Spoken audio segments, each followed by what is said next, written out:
This is it. Well, you've got to tell us the crazy story, because it is a crazy story. I mean, it comes with a life-changing event for you, but it's super inspirational. So I want to hear it. So I had a brain injury, so there was a bleed through the middle of my brain. Yeah. And when you have an accident like that and you have a brain injury, you actually have to do a driving program at the hospital to get your license back. Yeah. So you have to show that you can drive safely with one hand. Yeah. So that was, I think there was like an 8 or 9 month wait list to do that. So I was going to start selling real estate anyway. I'd already decided I was going to do it. So I did my first half a year, 3/4 of the year, riding Metro Transit. Crazy. So open houses, listing presentations, showed homes, all riding the bus. That's interesting, yeah. And so, you've been in the business how long now? 15 years. 15 years, so that's Doesn't amazing. feel like that. And I walked into our office in Dartmouth the other day, and you were making cold calls on a Saturday morning. Right. So it's still a thing that you're doing. Does it still comprise the majority of where your business comes from, or is it other stuff now? It's about half. It's about half, Yeah, okay. so about half of our business comes from new people, and about half our business comes from existing people. Okay, excellent. I had one presentation I did in Banff, and I had all these jokes about mountains. And I think it was like the 5th joke before any single person in the audience laughed. It was bad. That's the one.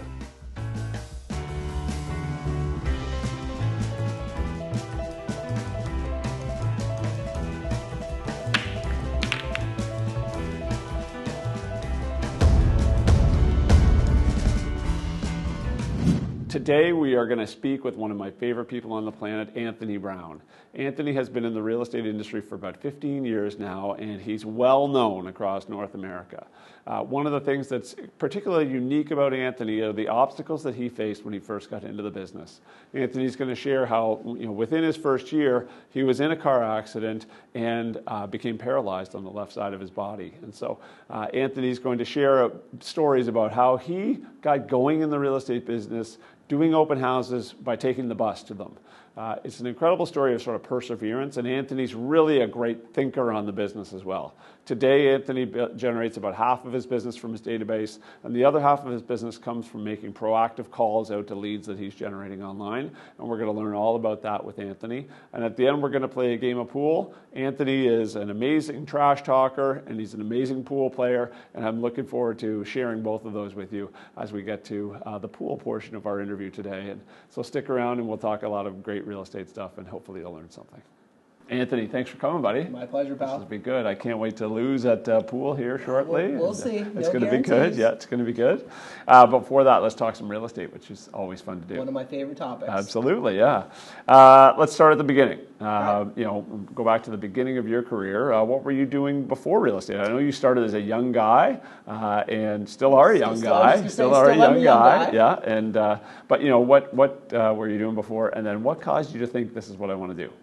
So it's funny, like going back quite a while, I fell in love with real estate at a pretty young age. So my first year of university, I bought my first income property with the help of mom and dad, the bank mom and dad. I bought a 2-unit property in Fredericton that I renovated and rented out to my buddies. Okay. And I thought that real estate was like this cool investing platform. But then I also kind of got hooked. Like my real estate agent was a pretty cool guy, drove a nice car. I was kind of like, this could be a thing. Yeah. So I actually did the licensing course in New Brunswick when I was still in university. Didn't ever try to do the exam, but went through the course and was thinking about selling real estate then. After I graduated from university in 2008, I started managing a company called Sporty Kids Fitness. Okay. It was an incredibly cool company. So it was after-school sports programming for kids in the school. Yeah, so it was pretty cool.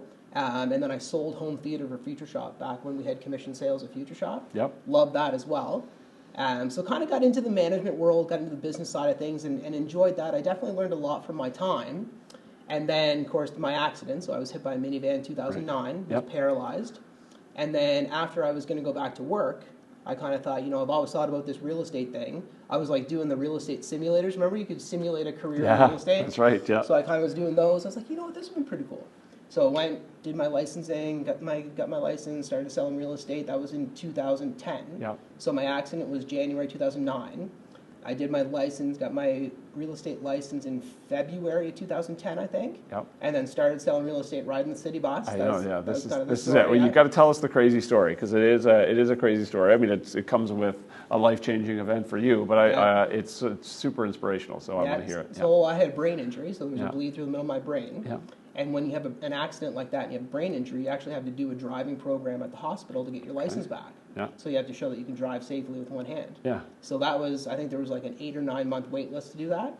So I was going to start selling real estate anyway. I'd already decided I was going to do it. So I did my first half a year, 3/4 of the year, riding Metro Transit. Crazy. So open houses, listing presentations, showed homes, all riding the bus. What did people think when you got on with your open house tents onto the bus? I got some pretty funny looks. I bet you did. People looked at me kind of funny, but I mean, I was just thrilled to be doing it. It was one of those things, like, I'd always thought about it. Yep. And I was pretty fortunate. Like, I worked hard and had quite a bit of success early on. Yep. So it was kind of fun. Yeah. But I definitely got some interesting looks from people on the bus. So, the beginning of anyone's real estate career it comes with a bunch of obstacles anyway. You had this massive additional obstacle here where you were riding the bus. You're learning to live with a new body in a lot of ways that way. Off to a fast start, off to a slow start. Like you're a grinder, I know that. Yeah. So did it come to you fairly quickly, or? Yeah, I got off to a pretty quick start. I worked really hard, and one thing that I love to do, I love to watch the people around me, like especially successful people, and kind of mimic what they do. Yeah. Like, I don't want to reinvent the wheel. Yeah. So when I started selling real estate, I looked at the top producers in my office at the time, and tried to kind of emulate what they were doing. Yeah. So I did like open houses, just listed, just sold flyers. I door knocked, geographical farming. I did a lot of stuff. Yep. I was just doing it on the bus. That's awesome. I love that. Yeah. And then it was about halfway through my second year in real estate that I found my true calling, which was cold calling. Okay. So I used to find neighborhoods on Google Maps, and I would write down every street name from a particular neighborhood, and I would go on 411.ca and Canada411.ca and do a reverse address search. And I'd copy and paste on 11 by 17 paper 3 columns of names and phone numbers. And I would just call top left all the way down, top middle all the way down, top right all the way down. Thousands of calls. So the exercise you're describing here, at an advanced part of someone's career, it makes them sick to their stomach to even think about doing that, right? So you were brand new. You're a confident guy. I know you have lots of confidence in yourself and your abilities, and well deserved. But how are you overcoming the kind of imposter syndrome that people feel early when they're like, oh, geez, I don't really even know what I'm doing here yet, and I'm calling people up to say, you want me to help you buy or sell a house? And I believe in the concept of failing forward. Yeah. So you try something, Love it. You're terrible at it. Yep. You try it again, you're a little bit better. Try it again, you're a little bit better. And each time I would call and get hung up on, or call and stumble on my script or whatever. Yep. Every time I did it, I would become a little bit better. Yeah. And I go back to my Future Shop days. So I would stand at the front of the store at Future Shop. Now, this was like back in the commission sales days. These were fun days. Yeah. You'd come into my store, and I'd say, hey, good morning. My name's Anthony. How can I help you? Yeah. What are you here to look for today? Yeah. And whatever you wanted. If you wanted a computer, if you wanted a monitor, if you wanted car stereo, TV, whatever, I would sell it to you. That's awesome. I love that. Yeah. So do you have a memorable call that you made early in your real estate career? Oh, my goodness. So I called this one lady, and her husband had just passed away. Oh, geez. And she thought that I had read his obituary in the newspaper and was calling her to sell her house. And I was like, I'm so sorry for your loss. Yeah. Like, I'm just calling numbers over the phone book. But I was like, it took me I was 3 days before I made another call. I bet. I was shook. Yeah, that would shake you for sure. So yeah, that's great. Interesting. So you're doing all these cold calls. You've tried all the other stuff as well. Did you continue to do stuff other than the cold calling stuff that you were doing? Were you still doing open houses, still doing geofarming, that kind of thing? Yeah, so I did open houses through my first and second year pretty continuously. Yeah. I did geographical farming, just listed, just sold. Yep. I door knocked. I never truly got into door knocking because I just felt like the time it took me to go from house to house, I could have made 3 other phone calls. Yep. Yep. Like, if you think of the purpose of door knocking or cold calling, you're just trying to generate leads to follow up with in the future. Yep. And lead generation in its purest form is just how many frickin' people can you talk to in the shortest amount of time. Yep. And so door knocking was always something for me where, as you were walking between the houses, you're like, how many more numbers could I be dialing? Absolutely. Yeah, that's interesting. Yeah. And so, you've been in the business how long now? 15 years. 15 years. So that's Doesn't amazing. feel like that. And I walked into our office in Dartmouth the other day, and you were making cold calls on a Saturday morning. Right. So it's still a thing that you're doing.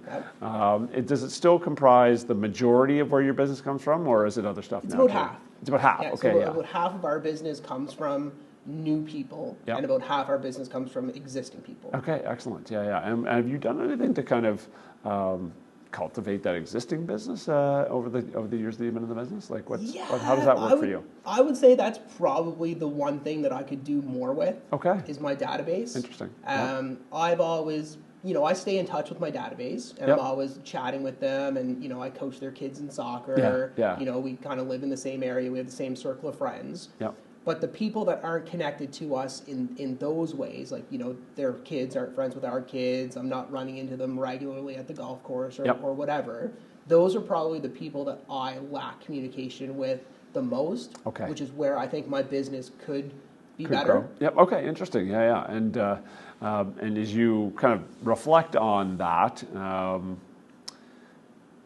what are the things that you've kind of let go? I mean, I hear talk about doing a year or two of open houses, but that's something that it seems like you've let go at this point. You don't want to do that because it's not the best use of your time, or for whatever reason.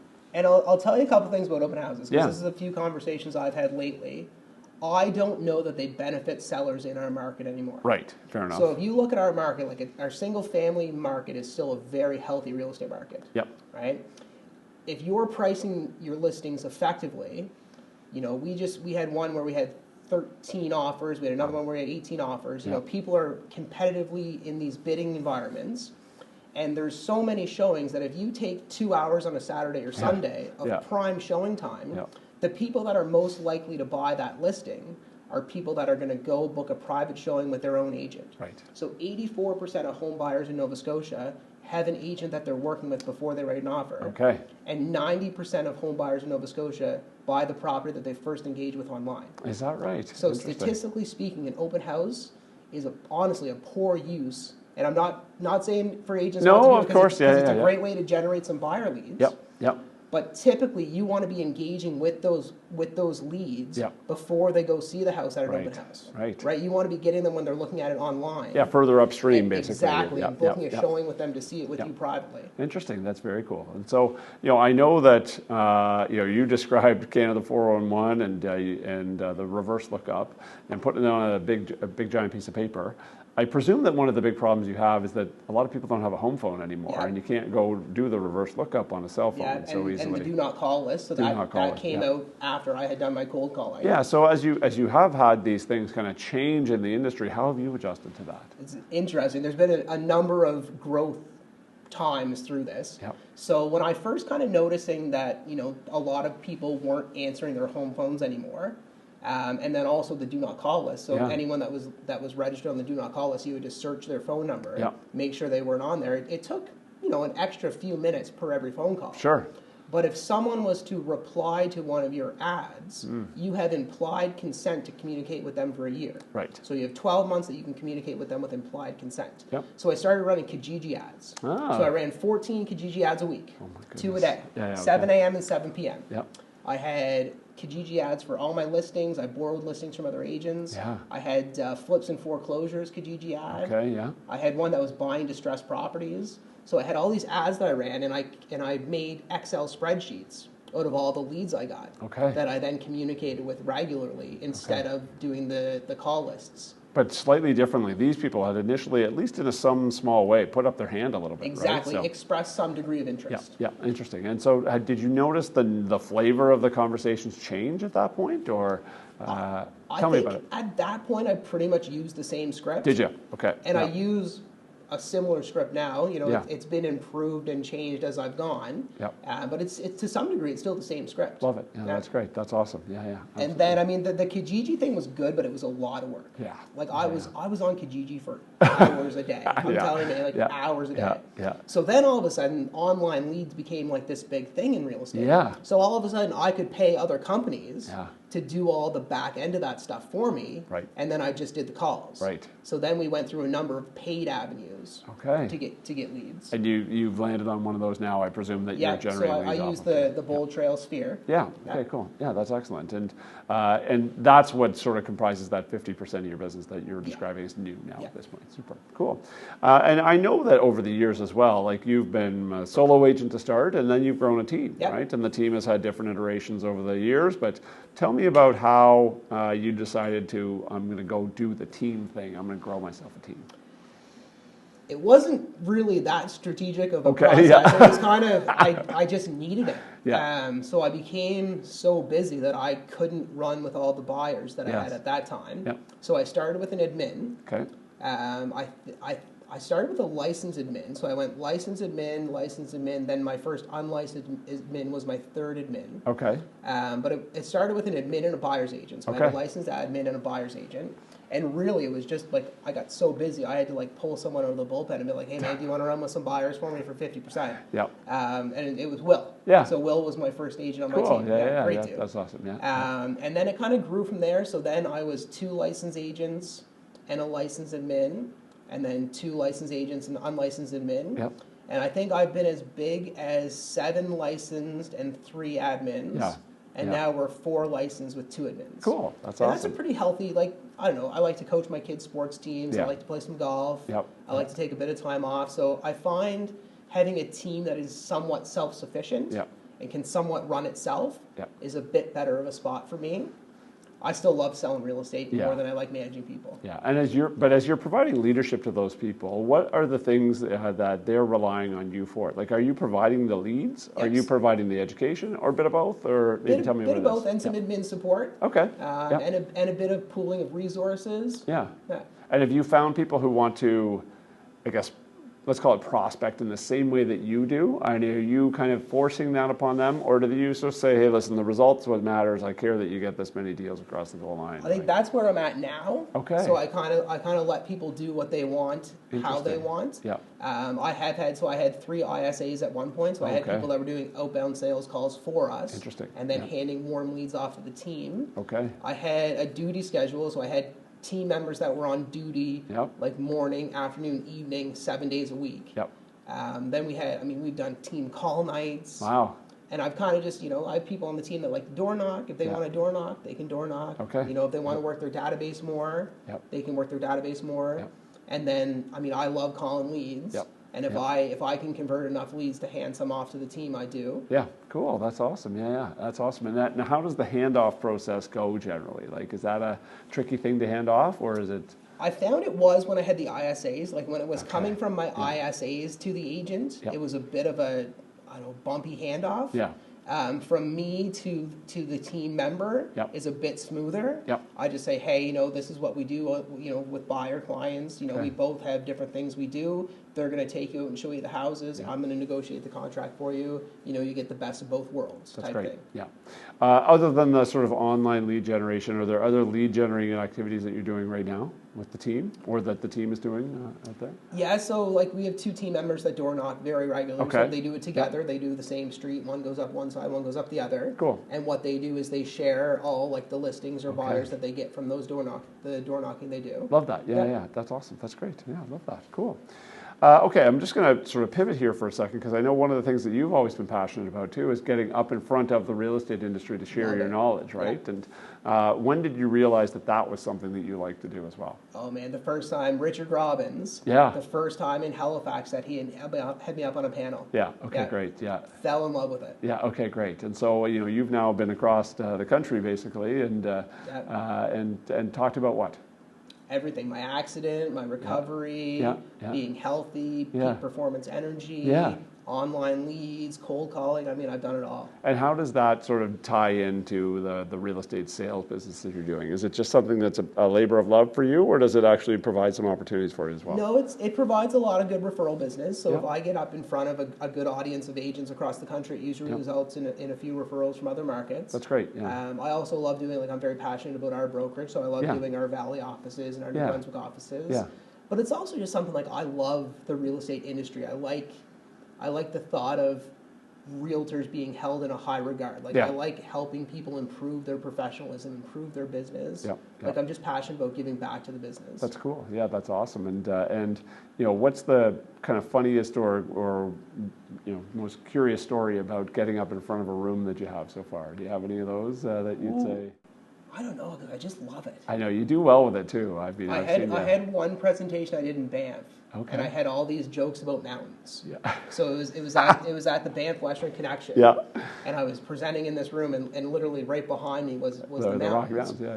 And I think it was like the 5th joke before any single person in the audience laughed. It was bad. That's the worst. And I'd spent a lot of time pulling all these jokes about mountains. Those jokes, yeah. And it was literally like the 4th or 5th joke into the presentation that someone laughed. That's wild. I love it. Yeah, I love it. That's but great. I'll tell you, I just get such a high. I just love it. Ever since that first time, because so how it ended up happening, I was asked to do the keynote at a stroke conference. Oh, really? Okay. And I had just heard Richard Robbins speak in Halifax. Yes. Okay. And I was like, this dude knows his stuff. I want to be like this guy when I'm on stage. Yeah. So I got his Ignite CDs. Yep. Remember those? I do. Yeah, absolutely. So I'm aging myself here, but I got his Ignite CDs, and I listened to them in the car. A bit for the real estate content, but also to hear how he changed his voice, to hear how he would use his tonality and stuff like that. And then Storm, who worked for Rich, was in our real estate office. Yeah. And I saw her binder and her stuff, and I had no idea who she was. And I walked up, and I was like, "Oh my goodness! Do you work for Richard Robbins?" And she said, "Yeah." And I said, "I'm trying to train myself to be a public speaker by listening to him." Yeah. And so we chatted for a bit, and then boom, he put me up on stage in Halifax at a panel. And then the following fall, I was one of his main speakers in Toronto. That's awesome. Yeah, and I remember you doing that, and it is an impactful story that you bring, right? Because you got a bunch of people in the audience who are talking about all the things that are going wrong in their day, and then you get up and share your story about killing it early while you're riding the bus, and it very quickly snaps people's world into focus, I would say. So that's great. Actually, I just did a keynote for Stingray Media. Oh, yeah. So they were doing their conference here at the West End. Cool. And this guy comes up to me after, he said, "I don't know where you came from, but my birthday is February 14th. And he said, up until I heard you speak, I didn't know what I was going to do with my life." Yeah. And he said, you changed my whole outlook on everything. Is that right? Yeah. That's amazing. Pretty cool when you make that connection with someone. Agree, 100%. Yeah. So as the world has kind of changed, you would have started 2010. There would have been social media around, but not necessarily heavily used. Yeah, not a lot. And so, how have you kind of adapted your practice to that? I know that you do a lot of video creation. I know that you do a lot of kind of communication. Around the markets, I would say. I certainly have done a couple with you, and I've always enjoyed that. But how do you think about social media? I probably am not very good at social media. Okay, If you look at real estate sales and what you can do with social media, I'm probably not that great at it. I love putting out educational content on my YouTube channel. I love doing market updates. If you look at my social media, it's mostly my kids golfing. Okay, fair enough. Or my kids playing soccer. Yeah. I could do a better job on social media. Okay. Yeah. It's something that I've never really been great at. Yep. Again, I love creating the content and putting out the market updates and things like that on YouTube. Yeah. Just the correlation between my social media channels and that, I haven't ever really engaged the two. Interesting. Yeah, if you look at my Facebook or my Instagram, there's not a lot of just sold by Anthony or a lot things of Donnie like that. and Max on there. A lot of pictures of Donnie and Max. Yeah, for sure. Well, listen, it's great because you're so successful and you've built this incredible business, and yet you're still humble and say there's things that I have to get better at, right? There's always. Yeah, absolutely. So what's in the windshield for you? What do you see sort of 5 years, 10 years out for yourself in your career? So Always growing. And what does that look like? Is that growth of maybe team members, or is it new markets that you're going to tackle? Is it new neighborhoods? Is it new channels that you're going to communicate with? What does that growth look like for you? Even taking what I do, making it better. Okay. I would love to get into more of coaching. I love the coaching training aspect of real estate. Yep. I love helping people with their business. Yeah. I love helping my agents with their business, but I still love selling. Yeah. So at some point, I see some sort of crossover there with coaching and training. Cool. But really, just you've heard the difference between the student and the master. Tell me. Right. Well, the student always wants to be the master, but the master always knows he'll always be a student. Oh, I love that. Right. You always have to learn. You always have to grow. Yep. So I think the day I stop learning or growing in this business is the day for me to move on. Perfect. I love that. Yeah, that's great. Well, listen, why don't we stop here, and where you're going to teach me a couple of lessons at the pool table, I think. I don't know. You keep saying this. We don't know. I don't know that have we ever played pool? I've never that I could think of. I haven't played much pool since I was sharing with someone earlier. I was in my grandfather's basement when I was really playing pool at the highest level. So it's been a while. I had a pool table in my basement that I used to use every night until I had kids, and now I'm trying to get my kids to start to play pool with me so I can play again. I love it. Well, let's get it on video here so we can do that. So. All right, you ready? Let's do it. Uh-oh. Uh-oh. Uh-oh. Is that one of each? I saw a solid go down on the other side there. Down. Two solids. Uh-oh. This could be over quick. No. Now we want the two next if we can. Oh, what? How did that stay out of there? I don't know, but I left it right where on the one under the two. Yeah, you're right. Okay. So, one question that I like to ask. Yeah. You can go back, you got 15 years in here now. Is there something that you would change? Like, I made this mistake at year 4, and I wish I could go back and redo that. Is there anything that you would go back and change? Not a thing. If you change any one thing, everything could be different. That's true. Yeah, I like that. I like that approach too. So, yeah, absolutely. Who was your sort of like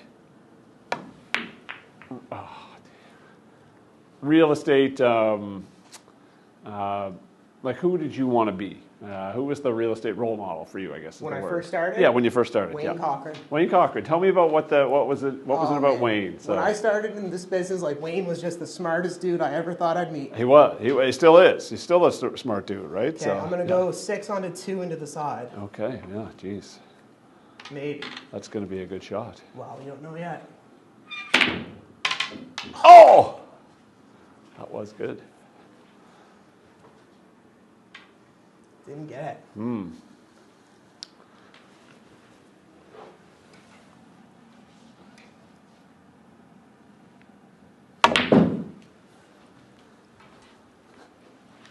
All right.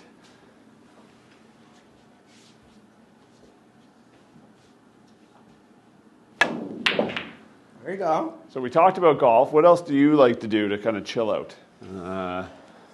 I mostly just coach sports, walk my dog, work out. What do you coach? You coach your kids? Soccer and football. Soccer. Yeah. Both your kids are soccer players.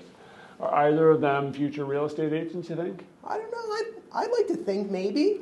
I just want them to do something that they're passionate about. Okay, yeah, something that's great. Something that they love, right? Yeah, absolutely. Love that. So. Let's see if we can finally get this 2 down there. All right, very good. Yeah, golf or pool with one arm's tricky. You're handling it incredibly well. We've never done this before, you and I, which is kind of neat. So. Oh, that was bad. Yeah. All right, your ball in hand. Oh yeah, that's right. Unless it hits. Oh. Yeah, your ball in hand. All right. Let me sneak that by. I can. So. Another question for you with respect to real estate. Let's see what we can get here. I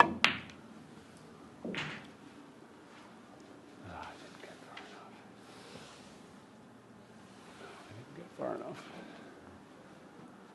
I can't get that by. That was a bad leave. No. Too dangerous there. Oh, just terrible all around. Do you, I know you're a big reader. You're a big podcast guy. You like to read lots of stuff. That's your ball. Yeah. What's the best book you've read on that's kind of shaped your real estate career? The World's Greatest Salesman, Og Mandino. Okay, tell me about that. What makes that one so good? The 10 Scrolls? Yeah. Love it. Yeah. I read it every year. Every year. Yeah. Okay, yeah, absolutely. And then Deliver the Unexpected by Richard Robbins. Yeah, great one. Great one for sure. Yeah. Close. That's not my shot. No, it's not. These are not necessarily the rules that we've played by all the way along here. That's your shot. Yeah. Okay. That was not my intended shot. Deliver the Unexpected. Yeah, that's great. And how much time have you spent with Rich? He's a great guy. How much time do I spend with him? Yeah. As much as I can, whenever I get the chance. Yeah. Do you do anything else in terms of professional development that you like to spend your time on? I like Andrew Fogliato and Taylor Hack. Yeah, they have a good podcast. Yeah. More about like leads and stuff. I like that. Yeah. And do you remember the name of that podcast? The leads are shit. Right. Yeah. That's right. Yeah. Good one. Yeah. Okay, that's great. And then Rich has a good one. Yep. David Greenspan has one, the Mindshare podcast. Yeah. That's pretty good. Yeah, I've seen David a couple of times, and he's a passionate guy up in front of a room, that's for sure. So, yeah. That's good. All right, that was pretty good. I'll take that.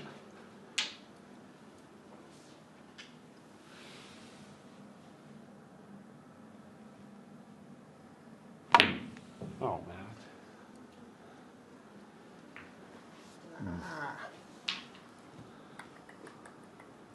All right, we got to turn up a little bit here. 4 in the corner. Yep.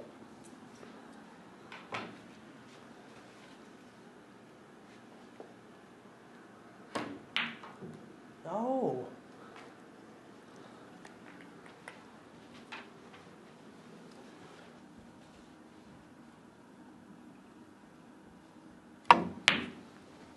Nice shot. Thank you.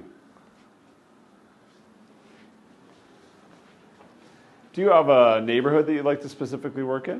Do you kind of go anywhere? Like, what's your policy around that? Would you? Yeah, I mean, I'll go anywhere within reason. Yeah. I enjoy working in Dartmouth. Okay. Yeah. I mean, that's kind of the market that I would say I know the best. Okay. Yeah. I'll go anywhere. Yeah. Okay. Fair enough. I mean, I see one day where there's Dartmouth is big enough that that's kind of primarily where we work. Where you work. Yep. And as the team grows, do you see growth outside of kind of like your current trading area at all? Like outside of the province, let's say. Oh, nice. I don't know about that. Yep. I think if I was going to do something like that, it would be more on the coaching and training side. On the of coaching things. and trading side of things. Yeah. That's I'm great. going to go one across to this side. Okay, sounds great.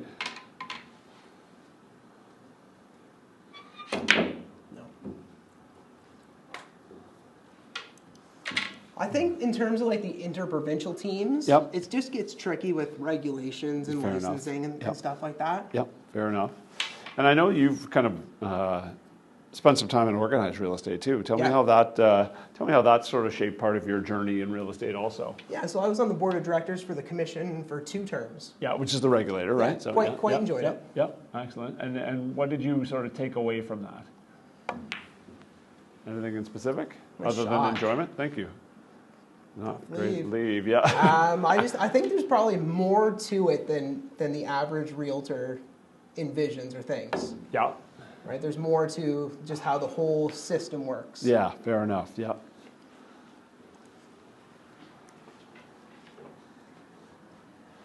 Okay.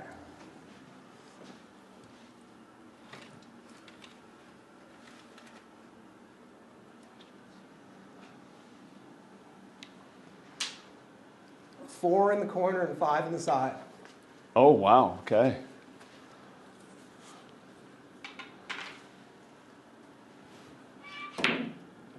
Nope. That's pretty close.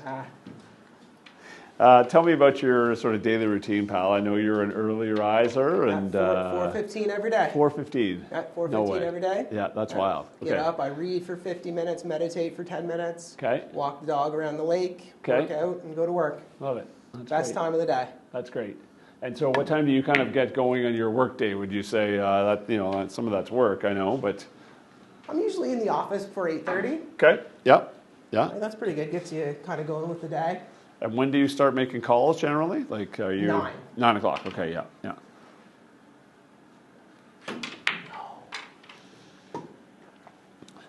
Oof.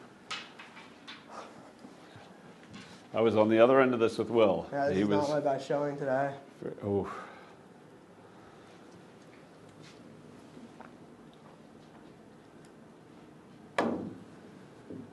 Nice shot to get it. Stay out of there.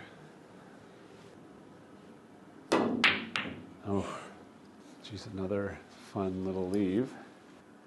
I'll try coming back down to this corner here Okay. without scratching somehow. No. Way too heavy. Oh, man. It's just not there today. Just not there today, yeah. Yeah, it's like a golf game. Some days it's there, some days it isn't.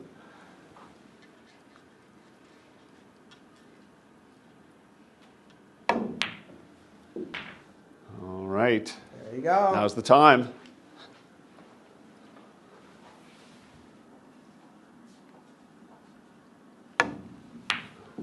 All right. Good game, buddy. We have to do this again, obviously. Yeah. I appreciate it, pal. That was a lot of fun. Yeah, absolutely. Yeah, and I'm happy to play whenever you want to. And I really appreciate you coming in and chatting with us too. It's my pleasure. That was fun. Yeah, it was a lot of fun. So could have been a better showing. that's okay. That's all right. Next time. Yeah, absolutely. That was good. Yeah.